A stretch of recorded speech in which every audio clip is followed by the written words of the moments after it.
El 16 de junio de 1985, en la colonia Montes de Oca, se vio por última vez a una doctora llamada Cecilia Giubileo.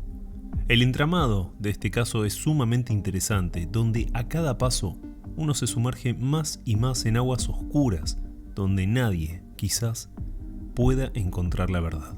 Bienvenidos a un nuevo video de ¿Quién fue?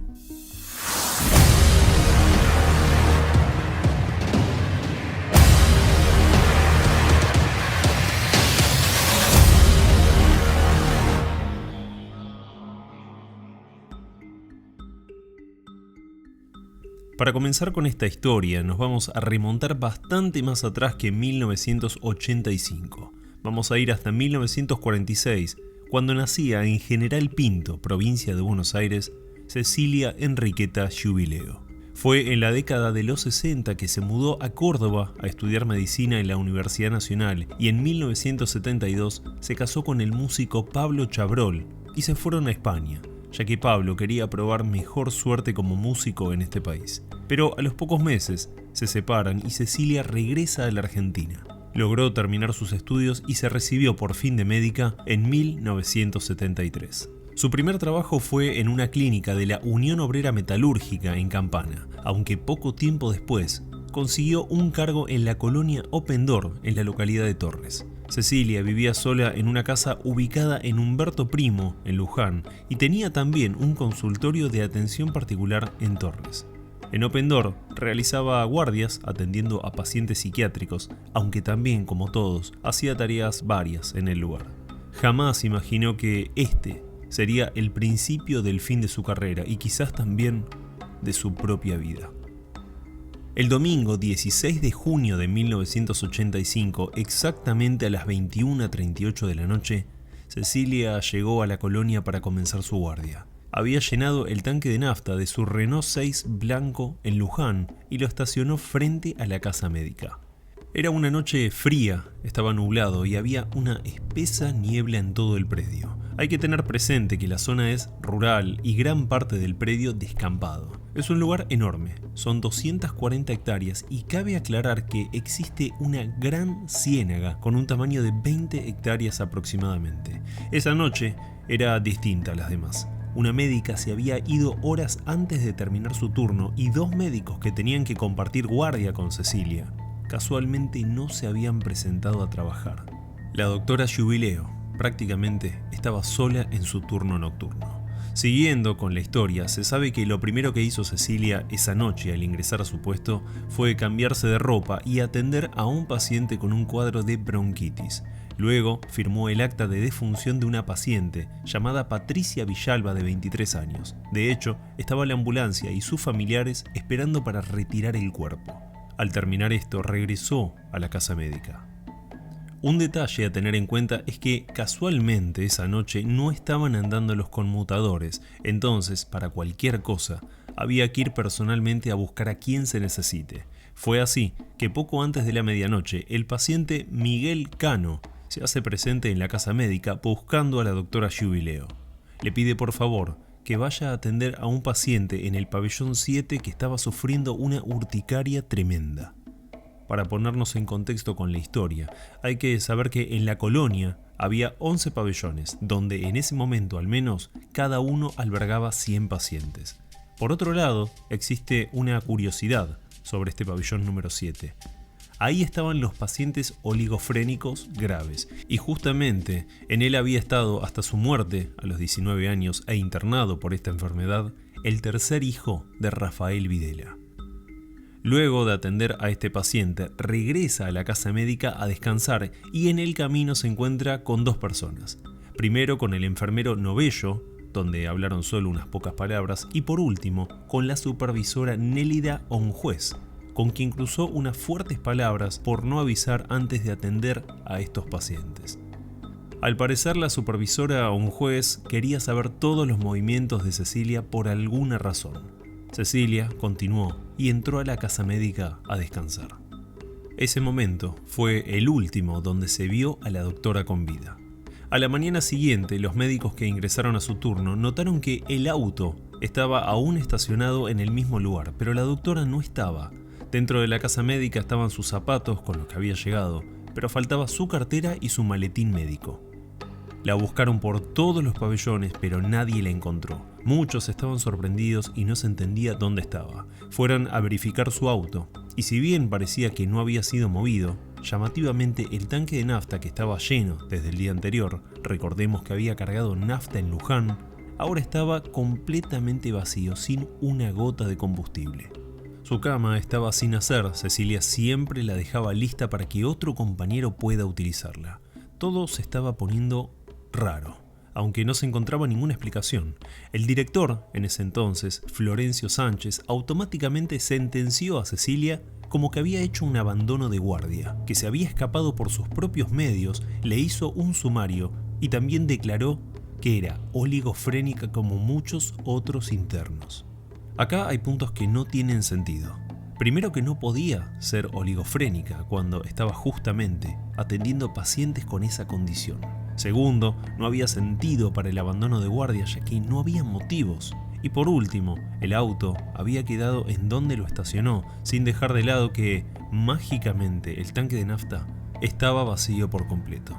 Otro dato muy significativo es que nadie hizo la denuncia por su desaparición, y fue días posteriores a esa noche que el director mandó a remodelar por completo la casa médica.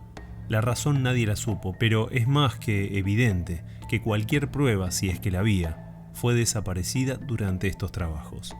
Recién el día 19 de junio su amiga Betty Ellinger realizó la denuncia por desaparición.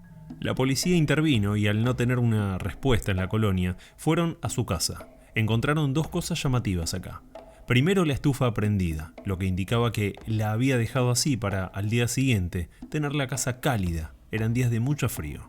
Otro dato es que al seguir buscando encontraron una lata de maicena con $2.850, lo que confirmaba que no se había escapado. Si lo hubiera hecho, el dinero sería lo primero en desaparecer. Desde ese momento comenzaron los rastrillajes en la colonia Open Door y se encontraron con un escenario de terror. Durante el pasar de los días, fueron muchos los cuerpos que se encontraron por todo el predio, aunque ninguno era de la doctora. Muchos eran de pacientes que habían querido escapar del psiquiátrico o simplemente se habían perdido por el campo. Hay alguien que sabe algo de mi hija, que puede aportar con una noticia, que por favor nos las haga llegar. Fue retirada involuntariamente de la colonia, llevada a su casa y luego desaparecida. Continuaron las indagaciones y se llegó a un dato bastante particular. Al parecer, la doctora Cecilia Jubileo estaba investigando el tráfico de órganos, sangre y de cuerpos dentro del predio. De hecho, tiempo después, una doctora fue la que declaró que el propio director le enseñó cómo sacar córneas de los cuerpos. La policía no comprendía cómo podrían hacer estos procedimientos, ya que no hay un lugar dentro de los pabellones donde hacerlo. Al seguir preguntando cómo hacían esto, ella respondió que era muy fácil, con una cucharita. Se cree también que aparte de órganos y córneas, traficaban cuerpos completos de personas.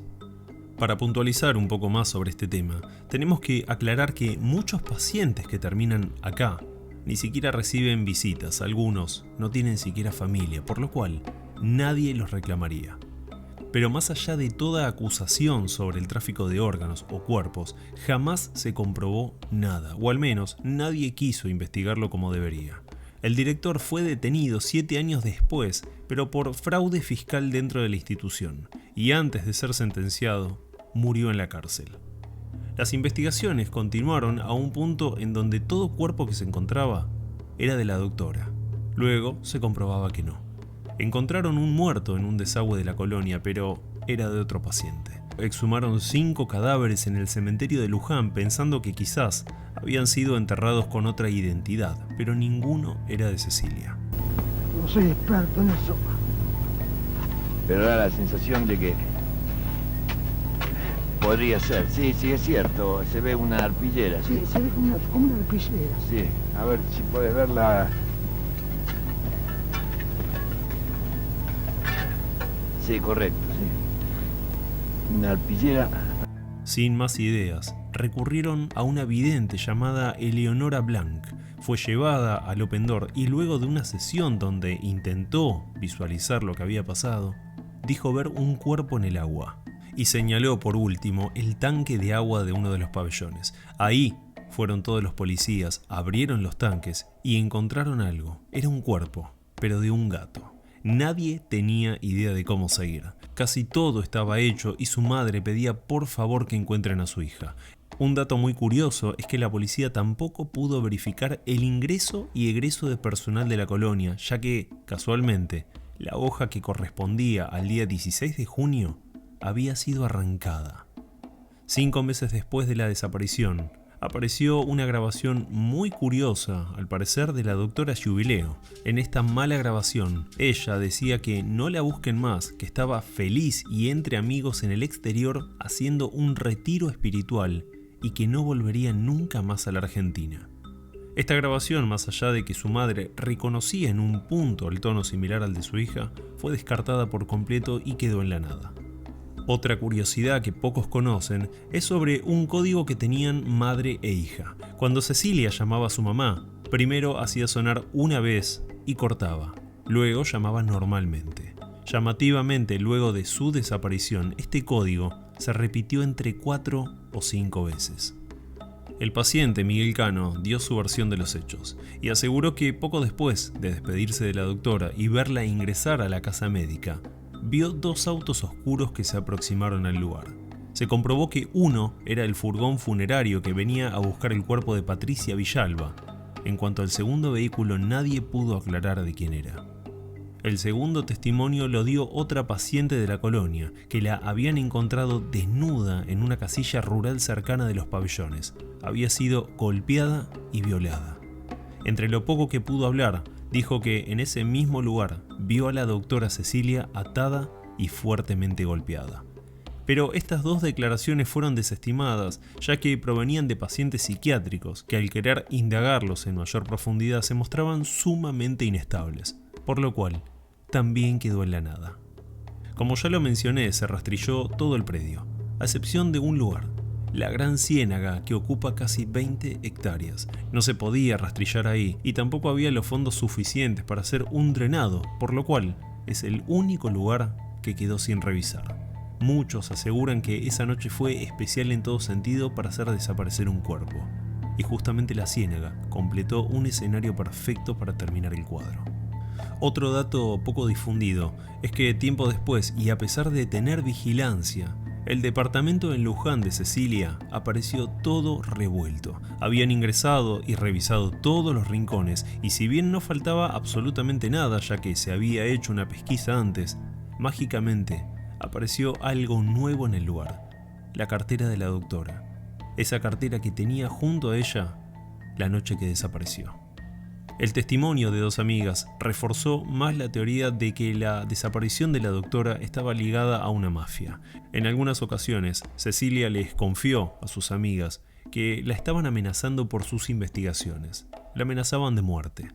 Al parecer llegó a la conclusión no solo que se traficaban órganos y se vendía sangre que se les quitaba compulsivamente a los pacientes, sino que también tenía la certeza que dentro del Open Door se realizaban experimentos con nuevos medicamentos, o sea, usaban a determinados pacientes como ratas de laboratorio.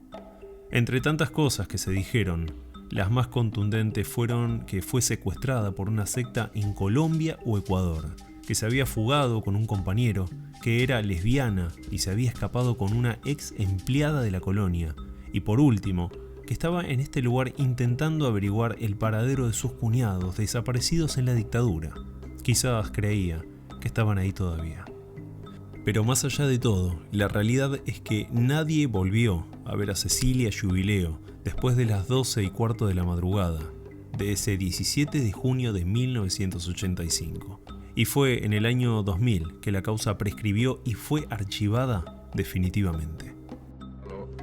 Abandono de guardia. Personalmente, no sé si es una opinión solamente objetiva o que es el deseo nuestro de todos, es que la doctora se retiró por su voluntad. Me encantaría saber qué opinás sobre este caso y si sabes algún dato más que quizás quedó fuera del video. Les mando un fuerte abrazo a todos.